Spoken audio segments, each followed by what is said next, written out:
Ada-ada saja tingkah pola bertetangga. Norma dan sikap yang kelewat batas ditambah bumbu emosi yang tak terkendali bisa memicu kegaduhan di lingkungan antar tetangga. Seperti yang dialami seorang warga di Jalan Dahlia 3 Cengkareng, Jakarta Barat. Ia dianiaya tetangganya karena menegur pelaku yang sering bermain drum di dalam rumah. Teguran korban bukan tanpa alasan. Pelaku disebut sering bermain drum dari pagi hingga malam hingga dentuman suara drum bikin korban frustasi.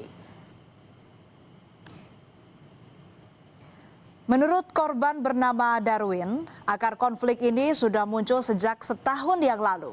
Dari rumahnya, pelaku kerap terdengar bermain drum dari siang hingga malam hari, tak tahu waktu. Darwin pun merasa terganggu, apalagi ia dan istrinya sedang menjalani program hamil sehingga sang istri butuh banyak waktu untuk beristirahat. Tapi suara dentuman drum membuat istri Darwin sulit tidur.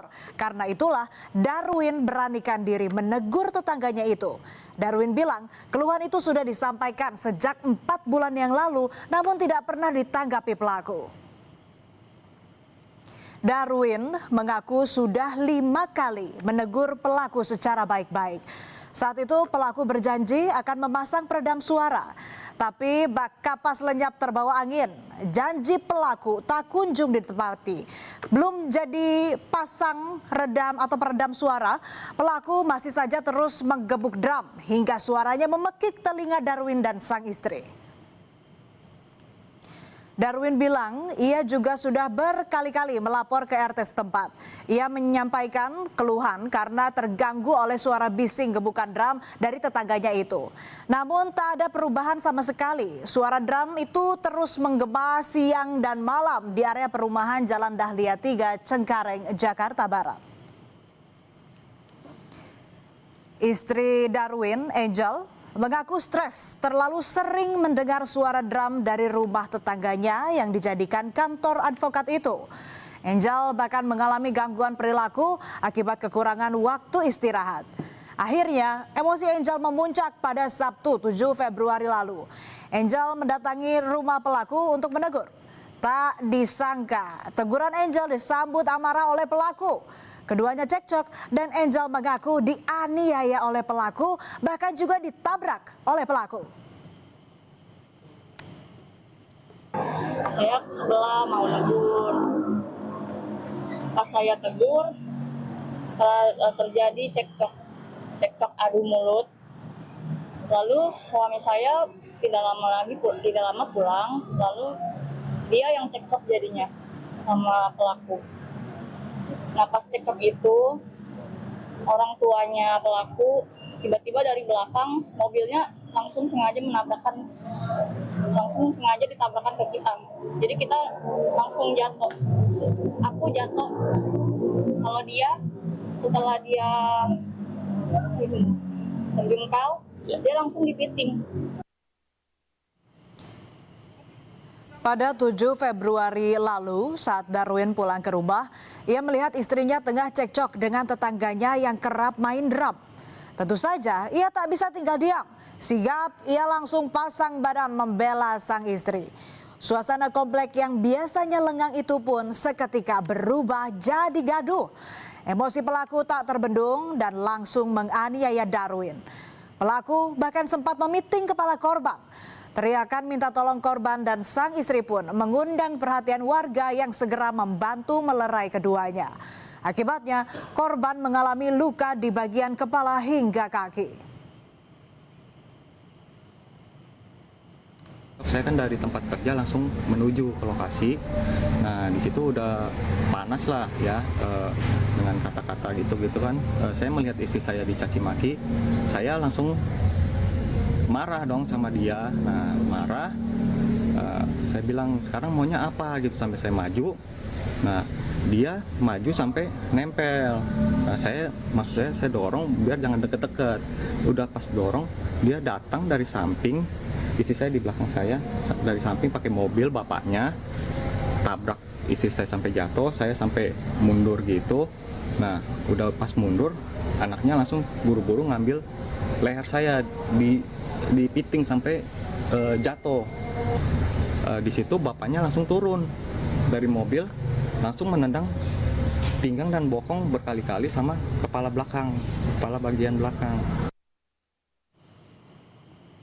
Namun salah satu pelaku penganiayaan yaitu sang ayah Dodo Siagian bilang pemukulan memang dilakukan secara spontan karena saat itu dia dihubungi oleh penjaga rumahnya bahwa Darwin kembali komplain soal suara drum.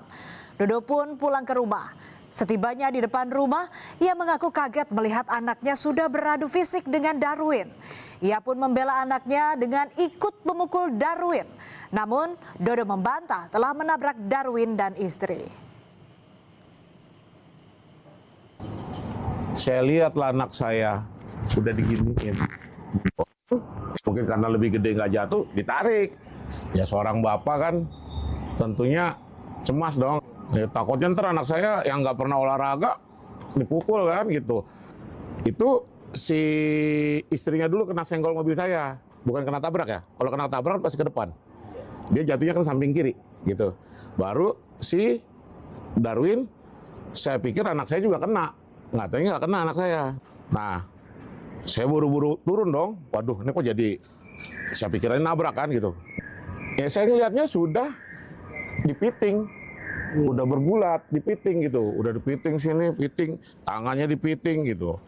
Ya jujur ya, saya juga melakukan pukulan. Karena dia udah dipiting ya saya pukulnya paha sama paha kiri sama pantat bokong. Dodo juga bercerita, 1 minggu sebelum peristiwa baku hantam, anaknya bahkan sempat meminta izin kepada korban untuk bermain drum. Namun saat sang anak mengetuk pintu rumah Darwin, korban sedang tak berada di rumah. Saat itulah anak Dodo merasa aman untuk bermain drum. Dodo juga bilang sejak November 2025, anaknya sudah tak lagi main drum pasca ditegur oleh korban. Seminggu sebelum kejadian ngomong ke saya mau main drum latihan. Saya bilang tanya Om Acong. Ya, terus datang, oh bisa. Tapi dengan si Acong diajak dulu ke rumahnya Darwin. Anak saya sopan, Om, Tante, ada orang nggak gitu loh. Kalau ada orang mau izin, ya maksudnya biar sekalian dengar. Tapi kalau nggak ada orang ya berarti boleh main dong, nggak ganggu. Diketok-ketok nggak ada orang, keluar mainlah dia. Seminggu sebelum kejadian, nggak ada masalah. Memang ternyata nggak ada orang di rumah. Gara-gara main drum, korban dan pelaku penganiayaan kini saling lapor ke polisi. Polisi bilang korban yakni Darwin dan istri melapor terkait dugaan penganiayaan ke Polres Metro Jakarta Barat. Sementara pelaku juga ikut melapor terkait dugaan ancaman kekerasan. Polisi kini sedang mendalami laporan keduanya dan sudah menggelar olah tempat kejadian perkara. Korban juga sudah membuat laporan di Polres Metro Jakarta Barat dan saat ini juga masih dalam proses pendalaman. Begitu juga si terlapor pelaku yang melakukan penganiayaan juga membuat laporan polisi terkait tentang adanya ancaman.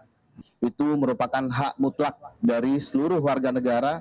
Jadi tidak ada pandang bulu, tidak ada pilih-pilih selama perkara tersebut terpenuhi unsur pidana, alat bukti dan ada saksi. Atas ribut-ribut perkara drum, Dodo Siagian pun meminta maaf. Ia mengaku salah karena tak mampu menguasai emosi. Dodo berharap persoalan ini bisa diselesaikan dengan cara kekeluargaan tanpa perlu lanjut ke ranah hukum. Sebelumnya, upaya mediasi juga sudah ditempuh bersama pengurus lingkungan rumah. Namun korban tetap maju ke jalur hukum. Rencananya, Dodo akan mengajukan upaya mediasi ke polisi agar kasus ini bisa selesai dengan damai. Tolong dibantulah ya kan untuk damai. Saya ngaku salah, tapi kesalahan saya bukan inisiatif saya munculkan kesalahan, tapi karena ada sebab akibat seperti itu. Lingkungan bertetangga yang aman dan nyaman lahir dari sikap saling menghargai dan toleransi. Perlu kedewasaan untuk mengerti ruang dan batasan masing-masing sambil tetap saling jaga keharmonisan. Karena ironi, jika tetangga yang seharusnya jadi orang terdekat di lingkungan tempat tinggal malah jadi sasaran saling hantam dan melukai. Hidup bertetangga bukan sekadar kedekatan jarak, tapi kerelaan mau berbagi dalam ruang dan lingkungan yang sama. Tetap bersama kami di Berita Utama. Usai jeda ada informasi anak penderita kanker di Bandung, Jawa Barat gagal berobat karena kepesertaan BPJS Kesehatan PBI miliknya dinonaktifkan dalam rangka pemutahiran data.